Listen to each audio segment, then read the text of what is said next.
Okay, so we are going into Mod 8 Week 1. So this is going to be a shorter module. We only have 2 weeks in this mod, where we're going to go over neurology this week, and then next week we're going to go over the behavioral health portion of it. So I'm only going to go over part of neurology today, so we can go through the rest on Thursday, because there is a lot of stuff to go over with neurology.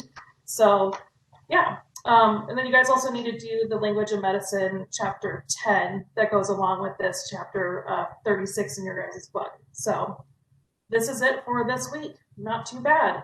So let me open up my PowerPoint here. You guys will see I discovered how to do transitions on PowerPoint. So they're kind of random and sporadic, but I was excited. So yeah. All right, so like I said, we're going to go into neurology first, and then we'll go into behavioral health or mental health next week. So, yeah. All right, so a neurologist is a person that specializes in the diagnosis and treatment of medical disorders of the nervous system. So that is the person that a patient goes to see if they have a neurological disorder. A neurosurgeon provides surgical management and treatment for trauma and other conditions requiring surgery. So if that nervous system, the disorder they have requires some type of surgery, then they would go see a neurosurgeon. And then a psychiatrist is a physician who treats behavioral health disorders and mental health, with patients with other neurological conditions that affect behavior. So, but the human brain weighs about 3 pounds and requires the same amount of energy needed to light a 20-watt light bulb. It stores more than 1 trillion bits of information and works better than any computer out there. Pretty, pretty cool. All right. So the nervous system works with the endocrine system to integrate internal and external stimuli to regulate body system and maintain homeostasis. Basically, what that means is the nervous system is what tells the body how to react. So when you go to reach for something or an organ needs to process, the blood a certain way, your nervous system is what tells it what to do. We'll get into that a little bit more when we talk about neurons. Um, but the brain is basically like the president of your body or the chief executive officer. And then basically your brain, it's constantly receiving information, including your organs and system inside your body on its surface. All of that information is carried to the brain by peripheral nerves along the afferent or ascending tract. The brain monitors and interprets the stimuli or the information received from the afferent nerves and sends appropriate responses back along efferent pathways to the organs or the surface of the body. And then these responses from the brain cause a specific reaction in the organ or in the gland or in skeletal muscular system. So again, like when you go to reach for something or when you feel something, that is something that happens between, like, your brain is receiving that stimuli and then sending a signal back to that particular body part to move, or where you feel something fuzzy or whatnot, if that makes sense. All right, so the nervous system is divided into two major parts, which is the central nervous system and the peripheral nervous system. The central nervous system, if you think of that as like the hub of the computer, so that's the brain and the spinal cord where all the main things are happening. And then the peripheral nervous system is all the nerve tissue outside of the central nervous system. So throughout your body, all of those other nerves, that's the peripheral nervous system. And then this is what a neuron looks like. So the neurons are what basically transfer data to each other. So each neuron is made up of a main cell body with the nucleus and a long extension called an axon, which may be covered with a myelin sheath. And dendrites are multiple filaments that extend from the neuron body to receive nervous impulses from a preceding neuron and take them into cell body. Electrical messages are passed from neuron to neuron, either taking information to the brain or delivering messages to muscle, organs, or tissue.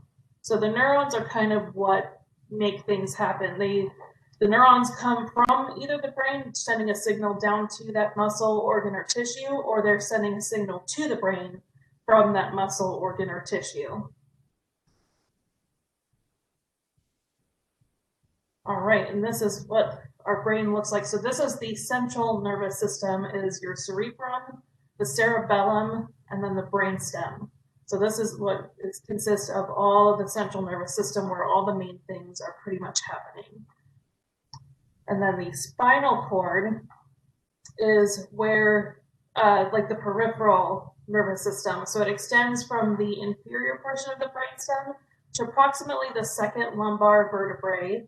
So all the way down to your tailbone.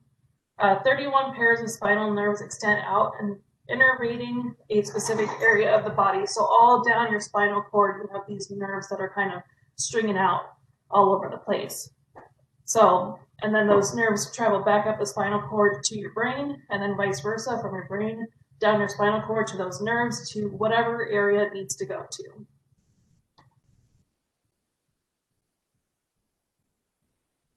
All right, so this is kind of the layers of your skull here and your brain. This is like if you were to cut the brain in half this way.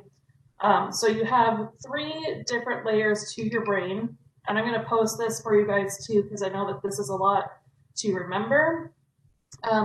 But you have a space in between, you know, you have your outside skin, the muscle, and then the skull. So this is the bone that holds all of our everything in, basically.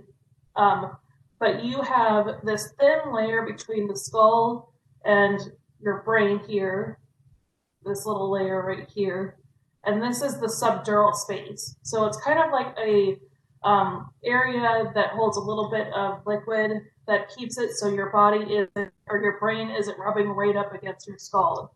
It keeps kind of like a cushion. And they're there to protect, you know, your brain and spinal cord, and also help deliver oxygen. So hydrocephalus, which is basically, let me go back here. Hydrocephalus is excess fluid on the brain. So this fluid right here that protects you between your skull and the brain, there's excess fluid there. So there's too much pressure causing, you know, on the brain, which is most common in younger children that get hydrocephalus. They might have to have a shunt put in, which basically takes the cerebral spinal fluid, the excess fluid, because their body's not able to drain it properly.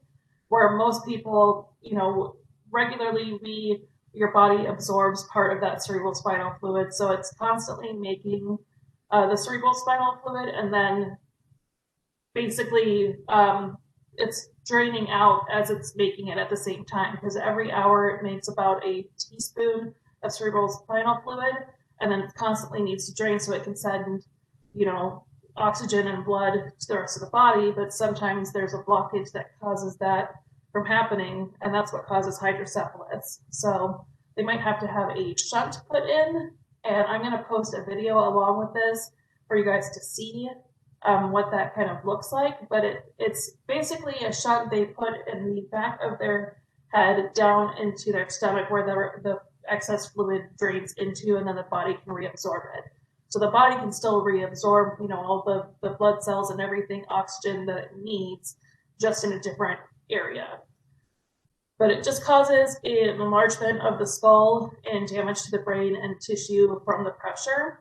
And I'll show you kind of what that looks like here.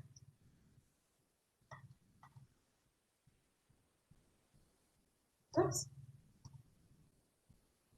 So kind of, you know, the area of their head looks a little more fuller. That's what is hydrocephalus. And this is what the shunt looks like. It's taking some of that excess fluid from one spot and then down into their stomach, where then it absorbs the fluid down there instead. Because we still need that fluid, but we just need to make sure it's not causing too much pressure on the brain either. So, and again, I'll show you guys a video of how they put in a shunt, and that explains the hydrocephalus a little bit more. So, all right, so the peripheral nervous system. It's made up of nerves that exit the brain or spinal cord. So everything outside of that central nervous system. Cranial nerves originate from the underside of the brain and relay information to and from the sensory organs and the muscles of the face and neck. Spinal nerves carry information to and from the brain through the spinal cord. And then the autonomic nervous system, or ANS, is part of the peripheral nervous system. It controls homeostasis to keep the body running pretty smoothly. And then, again, I'm going to be posting this because this is a lot to go over to remember here. So don't worry, it's going to be posted in your guys' Canvas course here right after this video. But cerebral vascular disease. So this is the fourth leading cause of death in a most frequent cause of crippling disease in the United States. It's related to arteriosclerosis or atherosclerosis, which basically means either a narrowing or scarring of the arteries. So basically it makes it harder for blood cells and fluid to pass through those arteries because of the narrowing or the scarring.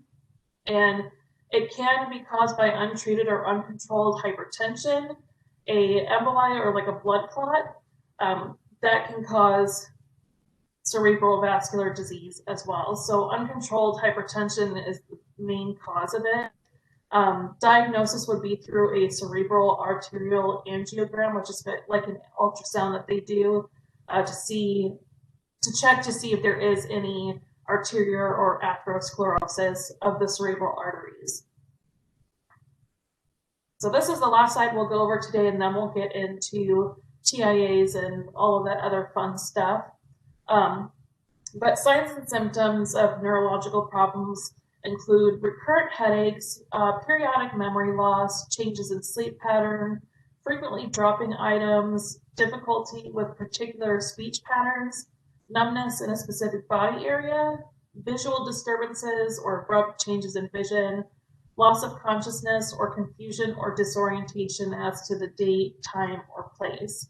So if you have a patient that has these symptoms, especially the confusion, disorientation, it doesn't necessarily mean, especially if they're older, that they have dementia. There could be some sort of neurological problem going on, especially if they have any of these other symptoms that go along with it. So, but later on this week, we'll go over more on neurological disorders and then treatments and different diagnostic procedures that we do with them, so the doctor can see what's going on and then who they would refer the patient to, depending on what the diagnosis is. So that is pretty much it for today.